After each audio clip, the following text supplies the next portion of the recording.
100% उत्पाद उपयोग करें। अगर आप चाहते हैं कि जेएमबीडी में आपको करोड़ों अरबों रुपए पीढ़ी दर पीढ़ी आए, तो 100% समान उपयोग करने की आदत डालें। क्योंकि जेएमबीडी में दोस्तों कितने भी प्रोडक्ट आ जाएं, जो व्यक्ति, मैं यहाँ पे आपको दिखा रहा हूं, आप देखिए कि मान लीजिए ये आप हैं और आप 100 बीबी की खरीदारी कर रहे हैं, आप 100 बीबी की खरीदारी कर रहे हैं, तो आपकी टीम कितने बीबी की खरीदारी करेगी महीने में? 100 बीबी की, भले जेएमबीडी में करोड़ों प्रोडक्ट हो। फिर आप 1000 लोगों की भी टीम बना डालो, अगर 1000 लोग आपकी टीम में 100 बीबी की खरीदारी कर रहे हैं, तो क्या आपका बिजनेस 1 लाख से ज्यादा टर्नओवर देगा? और अगर 1 लाख टर्नओवर आप पैदा कर रहे हैं, तो 5000 रुपए से ज्यादा नहीं कमा पाएंगे। लेकिन अगर आज आप 5000 बीबी की आदत डालें, चाहे रिटेलिंग से चाहे पर्सनल खरीदारी से, 100% प्रोडक्ट यूज करें, और मुझे विश्वास है कि अगर किसी के घर में 100% प्रोडक्ट यूज हो, तो 5000 बीबी तो अब उसके घर में लगने ही लगेगा। सोचिए, अच्छा आप अगर 100% प्रोडक्ट यूज नहीं करेंगे, तो उस पैसे को आप कहाँ रखेंगे? उस पैसे को आप बैंक में रखेंगे या घर में रखेंगे? लेकिन जो मैं अभी आपको समझाने जा रहा हूं उसे आप समझिए कि मान लीजिए आप जेएमबीडी अभी शुरू कर रहे हैं, आज से आपने जेएमबीडी शुरू की और आप जेएमबीडी के 100% यूजर बन गए, तो जो टीम आप बनाएंगे वो भी 100% यूजर बनेगी। आप अपनी टीम को कैसे ये बता पाएंगे कि जेएमबीडी की दाल बहुत अच्छी है? आप अपने टीम को कैसे बता पाएंगे कि जेएमबीडी का चावल बहुत अच्छा है? आप अपनी टीम को कैसे बता पाएंगे कि जेएमबीडी की सूजी से हलवा बहुत अच्छा बनता है? आप अपनी टीम को कैसे बता पाएंगे कि जेएमबीडी की चिप्स बहुत अच्छी है? आप अपनी टीम को कैसे बता पाएंगे कि जेएमबीडी की बिंदी बड़ी अच्छी है? आप अपने को कैसे बता पाएंगे कि अपनी टीम को कि जेएमबीडी की लिपस्टिक बहुत अच्छी है?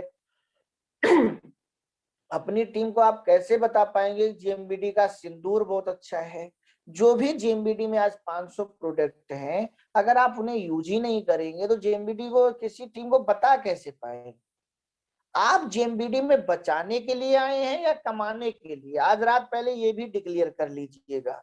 अगर अपने आप से सवाल पूछिएगा कि मैं जेएमबीडी में बचाने के लिए आया हूं, पैसा बचाने के लिए, पैसा बचा बचा के मैं जेएमबीडी में करोड़पति अरबपति बनना चाहता हूं, या जेएमबीडी से पैसा कमा कमा के मैं करोड़पति अरबपति बनना चाहता हूं?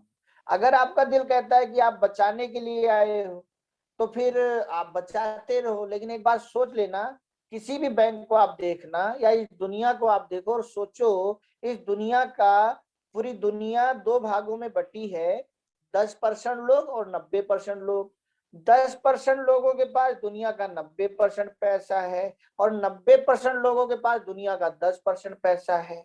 लेकिन अगर आप कहानी को थोड़ा पलटें, तो आप देखेंगे कि दुनिया के जो 90% लोग हैं वो जिंदगी भर बचाते हैं, कमाते हैं, बचाते हैं, बैंक में जमा कराते हैं, कमाते हैं, बचाते हैं, बैंक में जमा कराते हैं, आलू में बचाते हैं, टमाटर में बचाते हैं, वाटर में बचाते हैं, बीबी की साड़ी में बचाते हैं, बच्चों के स्कूल में बचाते हैं, अपने बीबी को देने वाले फूल में बचाते हैं, हर जगह बचाते हैं।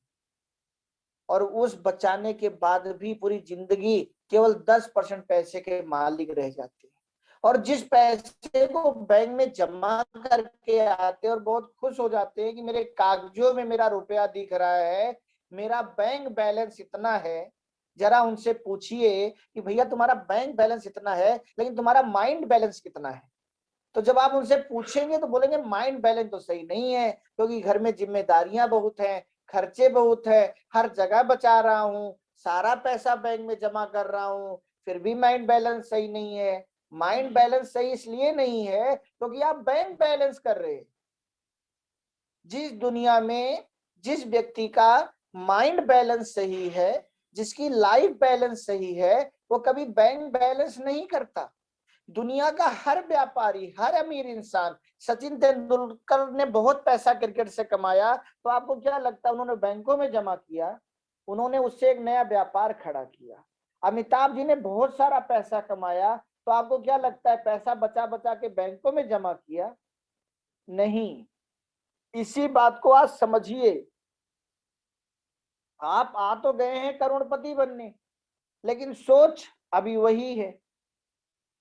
इसको बदलने की बहुत जरूरत है। जैसे आप बैंक में पैसा जमा करके खुश होते हैं, वैसे आप जेएमबीडी प्रोडक्ट यूज करके खुश होइए। सोच बदल दीजिए। जैसे आप LIC करा के उसकी प्रीमियम भरते हैं और खुश होते हैं, वैसे आप जेएमबीडी का प्रोडक्ट यूज कीजिए और खुश होइए, क्योंकि उससे कहीं ज्यादा रिटर्न आपको जेएमबीडी देने वाला है। बैंक में हम पैसा जमा करते हैं और 10% व्यापारी उसी पैसे को बैंक से लेते हैं और उसी पैसे को बैंक से लेकर अपना व्यापार शुरू करते हैं, फिर बैंक को लोन भी चुका देते हैं और करोड़पति बन जाते हैं। तो जरा सोचिए, इस दुनिया में अमीर कौन बना? ज्यादा किसने कमाया? जिसने ज्यादा बचाया या जिसने ज्यादा लगाया? अब आज आपके पास करोड़ों रुपया लगाने को तो नहीं है, लेकिन इतना तो लगा सकते हो कि चावल खाओ तो जेएमबीडी, हलवा जेएमबीडी, दाल जेएमबीडी, राजमा जेएमबीडी, कोई भी प्रोडक्ट जेएमबीडी। अच्छा, अगर आप जेएमबीडी का प्रोडक्ट नहीं लेंगे, कई लोग 2-4 रुपए इधर उधर के चक्कर में, 5-10 रुपए इधर उधर के चक्कर में, नहीं सर हम जेएमबीडी का राजमा नहीं लेंगे, हम बाजार का राजमा लेंगे। जेएमबीडी में राजमा 100 रुपया किलो है और बाजार में तो राजमा 80 रुपया किलो मिल रहा है। तो अगर आप जेएमबीडी में 20 रुपया अच्छा राजमा खाते हो और उस चीज को आप जेएमबीडी में लगाते हो, तो आप मुझे बताइए, कल यही तो डुप्लीकेशन आपकी टीम में होना है। और जब यही डुप्लीकेशन दोस्तों आपकी टीम में होगा, तो फिर बताइए मुझे क्या होगा।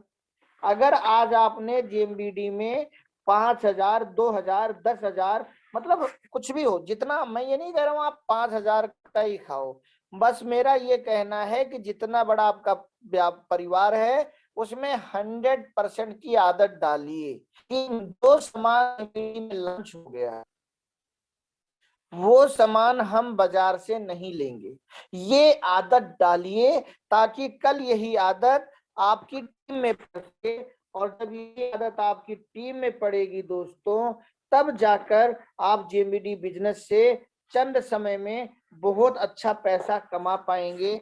जिसका मैं अभी आपको दिखा रहा हूं कि जो व्यक्ति 100 बिजनेस वॉल्यूम की आदत डालेगा उसकी टीम पर क्या असर पड़ेगा, और जो व्यक्ति 5,000 की आदत डालेगा क्या क्या असर पड़ेगा। आप 100% उपयोग करें प्रोडक्ट में। जो व्यक्ति 5,000 बीबी का सामान हर महीने ले रहा है, उसकी टीम भी 5,000 बीबी का सामान हर महीने ले रही है, और उसने भी 1,000 लोगों की ही टीम बनाई है, लेकिन अब उसका जो बिजनेस हो रहा है वो 50 लाख का हो रहा है हर महीने। अब 50 लाख में कम से कम जो इनकम आएगी वो 5 लाख तो आएगी ही। तो आप मुझे बताइए कि मेहनत दोनों ने बराबर की, 1,000 लोगों की टीम दोनों ने बनाई। अब जो 5,000 कमा रहा है वो बोले मेरी किस्मत खराब है कि मुझे 5,000 आ रहे हैं और तुम्हारी किस्मत, अगर ये पूरी आपके सामने घटना हो, आप इसमें किस्मत का रोल मानोगे? इसमें किस्मत का रोल है या इसमें मत का रोल है? इसमें सोच का रोल है, इसमें आदत का रोल है। क्योंकि जो 5,000 कमा रहा है वो बचाने के दिमाग से आया है, वो कमाने के दिमाग से आया है, कमाने की सोच से आया है।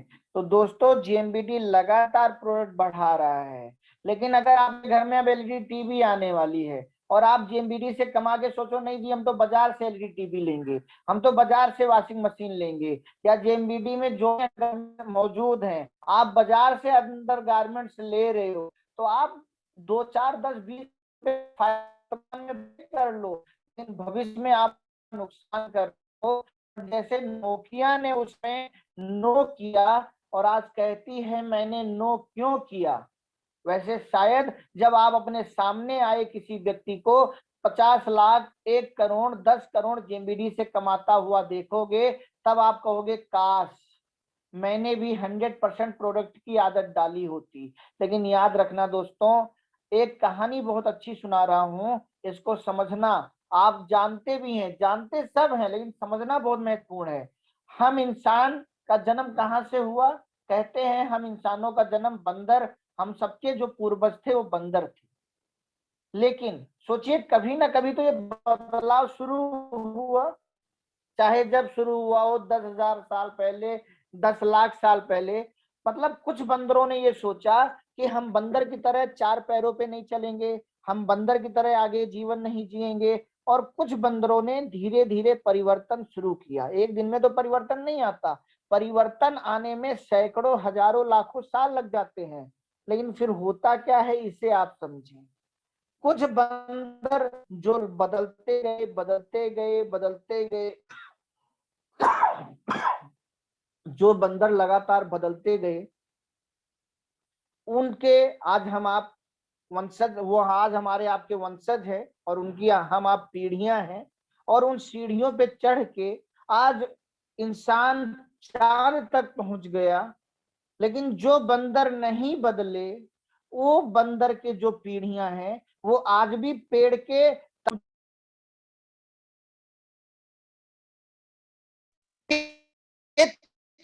तक भले पहुंच जाए, लेकिन चांद तक नहीं पहुंच। दूसरी बात, आज अपने इंसानों के समूह के जो सबसे गंवारा इंसान है, जो एकदम पढ़ा लिखा नहीं है, जो अनपढ़ है, जिसको साइन करना नहीं आता, जो लाइफ में एकदम मतलब बेकार इंसान है, वो भी किसी बंदर के बच्चे को पकड़ता है, मतलब किसी बंदर की पीढ़ियों को पकड़ता है, और उससे कहता है नाच मेरे बंदर नाच, तुझे पैसा मिलेगा। और उसको नचा नचा के अपने पास पैसा लेता है और अपने घर परिवार को चलाता है। यह है परिवर्तन। जिसके पूर्वज बदल गए वो नचा रहा है, लेकिन जिसके पूर्वज नहीं बदले, उनकी पीढ़ियां आज नाच रही हैं। ये समझ लीजिए, आने वाले 5 साल, 10 साल में जो व्यक्ति अपने को बदल रहा है, वो स्टेज पर खड़ा होगा।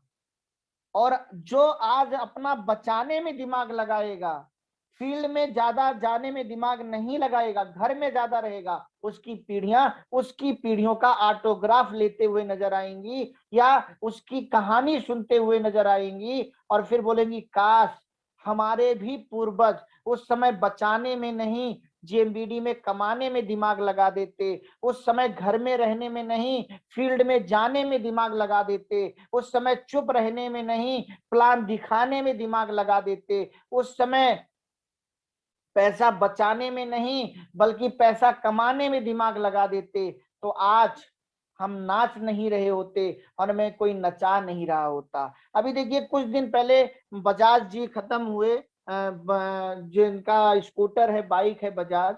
और जब मैं हमेशा देखता हूँ कि व्यक्ति निकल के कहाँ से आया है। अपने ही जमाने में जब देश आजाद हुआ, तब उन्होंने बजाज स्कूटर की नींव रखी, और आज सोचिए वो अपनी पीढ़ियों को कहां पहुंचा गए। आज उनकी पीढ़ियां मालिक बनकर बैठी हैं उन गद्दियों पे। लेकिन उसी आज पूरे विश्व में या पूरे भारत में तो बहुत सारे बजाज होंगे जो अपना नाम बजाज लिखते हैं, लेकिन कितने बजाज के बच्चे उन्हीं बजाज समूह में जाकर नौकरी कर रहे होंगे, क्योंकि उनके पूर्वज नहीं बदले। तो जिनके पूर्वज नहीं बदले वो नाच रहे हैं, और जिनके पूर्वज बदल गए वो नचा रहे हैं। तो यही आज मैं इसी पर आप लोगों से बात करना चाहता हूं कि अगर आप चाहते हैं कि जेएमबीडी से 100% आमदनी आपको हो, तो भैया 100% प्रोडक्ट यूज करो। क्योंकि पैसा जेएमबीडी से लेना चाहते हो, प्रोडक्ट किसी और कंपनी का यूज करना चाहते हो, फिर आमदनी जेएमबीडी से कैसे आएगी? भक्ति आप विष्णु जी की करो और आपको फल देने शंकर जी आ जाएं, ऐसा कैसे हो सकता है? आप गेहूं बो और धान हो जाए, ऐसा कैसे हो सकता है? शादी आप किसी से करो और आपके बच्चे की माँ कोई और बने, ऐसा कैसे हो सकता है? ये सब चीजें नहीं हो सकती। खाना कोई और खाए, ताकत आप में आ जाए, स्वेटर कोई और पहने, गर्मी आपके अंदर आ जाए, ऐसा कैसे हो सकता है? उजाला किसी और के घर में किया जाए और अंधकार आपके घर का खत्म हो जाए, ऐसा कैसे हो सकता है? तो 100% आप चीजें जेएमबीडी चाहते हो कि जेएमबीडी से मेरे घर की गरीबी खत्म हो जाए, जेएमबीडी से मेरे घर के सामने करोड़ों रुपए की कार आ जाए, जेएमबीडी से पूरे विश्व में मेरा नाम हो जाए, जेएमबीडी से पूरे विश्व में मेरे फार्म हाउस बन जाए, जेएमबीडी से पीढ़ी दर पीढ़ी मेरे घर में पैसा आए। अगर आपकी डाउनलाइनें पीढ़ी दर पीढ़ी जेएमबीडी का सामान नहीं यूज करेंगी तो आपके घर में पीढ़ी दर पीढ़ी कैसे पैसा आएगा? आप अपनी डाउनलाइनों को क्या डुप्लीकेट करके जाओगे? ये आज सोचने का विषय है। इसीलिए मैंने कल की मीटिंग में बोला था कि जो ये चैप्टर मैं उठाने जा रहा हूं कि जेएमबीडी कैसे करें, ये एक दिन का चैप्टर नहीं है, ये एक बहुत बड़ा चैप्टर है। क्योंकि जेएमबीडी क्यों करें ये तो समझ में आ चुका है, लेकिन जेएमबीडी कैसे करें अगर ये समझ में नहीं आया तो जेएमबीडी क्यों कर रहे हैं वो मिल नहीं पाएगा। उसको अगर आप पाना चाहते हो तो जेएमबीडी क्यों करें ये भी समझना बहुत जरूरी है, और जेएमबीडी कैसे करें ये भी समझना बहुत जरूरी है अपने लिए। मेरे भाई, चोर भी चोर से चोरी नहीं करता, वो भी अपने आप में ईमानदार होते हैं। आतंकवादी भी अपने आप में ईमानदार होते हैं, उनको पता है हमें मरना है, लेकिन जहां उनको मरने के लिए भेजा जाता है वो वहीं जाके मरते हैं। इतने ईमानदार वो होते हैं। इतने तो ईमानदार हो जाओ कि भगवान से कह सको कि जब मैंने 100% अपना जेएमबीडी को दिया, जब मैंने 100% जेएमबीडी के प्रोडक्ट यूज किए, तो फिर जेएमबीडी से 100% मुझे रिजल्ट क्यों नहीं आ रहा? या इस बात पे खुश तो हो सको जाकर किसी स्टेज पर कि दोस्तों जेएमबीडी से आज 100% सब कुछ मुझे मिल चुका है, लेकिन इसके पीछे केवल एक ही नियम है, एक ही सूत्र है कि मैंने अपना 100% जेएमबीडी को दिया और मैंने अपना 100% प्रोडक्ट जेएमबीडी का यूज किया। एक दिन 100% आपकी टीम जेएमबीडी सिनेमा देख रही होगी, एक दिन 100% आपकी टीम जेएमबीडी रेस्टोरेंट में खाना खा रही होगी, लोगों की अपने बच्चों की शादियां होंगी तो उनके शादी में 100% फर्नीचर जेएमबीडी से आ रहे होंगे। सब कुछ आपकी पूरी टीम 100% जेएमबीडी से कर रही होगी और आपको 100% चीजें जेएमबीडी से मिल रही होंगी। अगर वो महल बनाना चाहते हो तो उसकी नींव तो आज खोदनी पड़ेगी ना। ऐसा थोड़ी है महल बनाने के बाद, दीवार बनाने के बाद नींव खोदोगे। आज ही तो आप नींव बना रहे हो, जिस नींव पर आपको अपनी टीम खड़ी करनी है, जिस नींव पर आपको अपना सपना खड़ा करना है, अगर उसकी महल नींव ही कम रह गई, अगर आज आपने कुछ एथिक्स नहीं बनाए, तो फिर कल का समाज किस पर चलेगा? आप सोचिए कि जो भी जिस तरीके से आज हम लोग काम करते हैं, जिस समाज में रह रहे हैं, वो कहीं ना कहीं परंपरा हमारे पूर्वजों ने बनाई है, और जो परंपरा पूर्वजों ने बनाई है उसके लिए पैसे का इंतजाम हो जाता है, लेकिन जो परंपरा पूर्वजों ने नहीं बनाई उसके लिए इंतजाम नहीं हो पाता। तो कहीं ना कहीं एक सभ्य समाज की स्थापना जब हमारे पूर्वजों ने सोची होगी और वो बंदर से सिकंदर बनने का सफर उन्होंने तय किया होगा, तो उन्होंने सोचा होगा कि आने वाली पीढ़ियों को अगर हमें एक सभ्य समाज देना है तो कुछ परंपराएं बनानी है, और वो परंपराएं लोगों ने बनाई जिसकी वजह से आज एक सभ्य समाज की स्थापना हो पाई। उनका हम उदाहरण दे पाते हैं। लेकिन अगर वो सभ्य परंपरा न बनाई गई होती तो हमें आपको भी एक परंपरा बनानी होगी, और उस परंपरा का पहला नियम है 100% प्रोडक्ट यूज, नो एक्सक्यूज, वरना हो जाओगे फ्यूज। तो आज की मीटिंग मैं यहीं पूरी कर रहा हूं, 10 बज चुके हैं दोस्तों, और मुझे बनारस से लखनऊ निकलना है। तो एक एक चैप्टर पे मैं रोज बात करूंगा, क्योंकि एक ही चैप्टर पे मैं एक ही दिन में सब कुछ आप लोगों को बता दूंगा, तो उससे आप समझ नहीं पाएंगे। सुन तो लेंगे लेकिन समझ नहीं पाएंगे, और अगर समझ नहीं पाए तो फिर मेरे बोलने का कोई फायदा नहीं है। तो इस महीने से आपके घर की 100% खरीदारी जो होनी चाहिए वो जेएमबीडी होनी चाहिए, और इसे किसी को मत दिखाओ, बस अपने को दिखाओ। जो व्यक्ति खुद को देखकर काम करता है एक दिन पूरी दुनिया उसे देखकर काम करती है, लेकिन जो दूसरों को देखकर काम करता है पूरी दुनिया या कोई दूसरा उसे देखकर कभी काम नहीं करता। मालिक तो खुद को देखकर काम करता है, लेकिन नौकर मालिक को देखकर काम करता है। लेकिन जो नौकर मालिक को देखकर काम नहीं करता एक दिन वो मालिक बन जाता है, और मालिक कभी भी नौकर को देखकर काम नहीं करता। तो सिकंदर बनिए, आपकी सेना आपको देखकर काम कर रही है, आप अपनी सेना को देखकर काम मत कीजिए, आप अपने अपलाइन को देखकर काम मत कीजिए, आप अपने डाउन लाइन को देखकर काम मत कीजिए। मेरा वादा है एक दिन आपकी डाउन लाइन आपको देखकर काम करेगी, और एक दिन आपकी अपलाइन भी आपको देखकर काम करेगी, और वो साधारण रह जाएंगे और आप उदाहरण बन जाएंगे। ये मेरे दादाजी ने सिखाया है। तो इसी के साथ मैं आज अपनी बातें यहीं पूरी करता हूं। बहुत बहुत धन्यवाद। ये चैप्टर बहुत बड़ा चैप्टर है और बहुत अच्छा चैप्टर है। अभी कल की डेट में जब मीटिंग खत्म हुई थी तो फिर बड़े दादाजी का फोन आया था, और उन्होंने बहुत अच्छी अच्छी बातें मुझे और बताई, जो मैं इस चैप्टर में जोड़ूंगा और आगे आप लोगों को समझाऊंगा। और हमेशा याद रखना, पूरी दुनिया के लिए गुरु हो जाना, लेकिन किसी एक इंसान के लिए हमेशा शिष्य बन के रहना। हनुमान पूरी दुनिया के लिए भगवान थे, लेकिन श्री राम के सामने हमेशा भक्त थे, एकदम नहीं सख्त थे। वैसे हनुमान का नाम बहुत सख्त में आता है, बहुत गुस्सैल में आता है, लेकिन हनुमान जी के सामने वो कितने नॉर्मल हो जाते थे। तो हमेशा एक व्यक्ति के सामने शिष्य बने रहना, पूरी दुनिया के एक दिन गुरु बन जाओगे। और मैं अपने आप में यही प्रयास करता हूं कि जब भी मेरे दादाजी कुछ बोले तो एक शिष्य बन के मैं उसे सुनूं, और उस तरीके सुनूं जैसे 10 साल पहले सुनता था। क्योंकि हो सकता है मुझे वो बात अभी समझ में ना आ रही हो, लेकिन 10 साल में कई बार ऐसा हुआ जो दादाजी की बात मुझे तुरंत समझ में नहीं आई और बाद में समझ में आई, और मेरे लिए वो फायदे में बदली। लेकिन जो बातें मैंने नहीं मानी और उस पर अपना दिमाग लगाया वो बाद में बहुत नुकसान में बदली। तो अभी जिंदगी में एक चीज मान लिया है, इस पर आगे मैं जेएमबीडी कैसे करूं, इसमें एक विषय ये भी आएगा, उस पर मैं इस पर लंबी चर्चा करूंगा। लेकिन बस इतना कह रहा हूं कि दादाजी की लगातार गाइडेंस मिल रही है और आप लोगों के लिए बहुत अच्छी अच्छी ट्रेनिंग तैयार होने वाली है। बस उसे जीवन में उतारते जाओ। खाना चबा लो, लेकिन अगर पचा नहीं पाए तो खाने का कोई फायदा नहीं है, वो शरीर को नहीं लगेगा। ऐसे ही कितनी भी बातें सुन लो, अगर उसे व्यवहार में नहीं ला पाए तो फिर कुछ हो नहीं पाएगा। तो जेएमबीडी से अगले 1 साल के अंदर आप सब लोगों को 1-1 करोड़ रुपया लेना है, और उसके लिए लगातार ये जूम मीटिंग अब चलती रहेगी। और बहुत जल्दी बड़े बड़े सेमिनार रमेश दत्ता जी, पंकज दत्ता जी, प्रभाकर सर और बड़े दत्ता जी लगातार प्लानिंग कर रहे हैं कि आप सबके लिए एक बहुत बड़े सेमिनार का बहुत जल्दी आयोजन किया जाए, जिसमें आप सब लोगों को बुलाया जाए और बहुत बड़े बड़े धमाके किए जाएं। तो बहुत बड़ी बड़ी प्लानिंग है, बस अपनी रफ्तार पैदा कर लो, व्यापार और चेक का आकार सब कुछ अपने आप बढ़ जाएगा। जय जेएमबीडी। माता रानी आप सभी लोगों को, वो खुदा, वो परवरदिगार, वो अल्लाह, वो वाहे गुरु, आप जिसे मानते हैं वो आपको बहुत आगे बढ़ाए, और आप अपने परिवार में, अपने रिश्तेदारों में, अपने समाज में, अपने देश में जेएमबीडी के चमकते हुए सितारे बनो।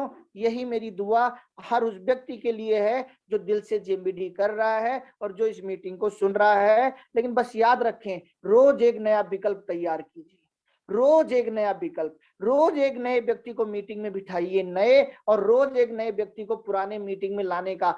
क्योंकि अगर नया विकल्प आपने नहीं बनाया, ये बंगाल क्या है, नया विकल्प है, ये गुजरात क्या है, नया विकल्प है। और आज भी दादाजी ने मुझे ये सिखा दिया है, और पूरी जिंदगी पूरी दुनिया में जेएमबीडी चला जाए तो भी हर दिन मैं एक नया विकल्प बनाने पर अपना दिमाग लगाता हूँ। तो एक नया विकल्प आपके संकल्प को कभी नहीं टूटने देगा, इस बात को हमेशा याद रखें। जय जेएमबीडी दोस्तों।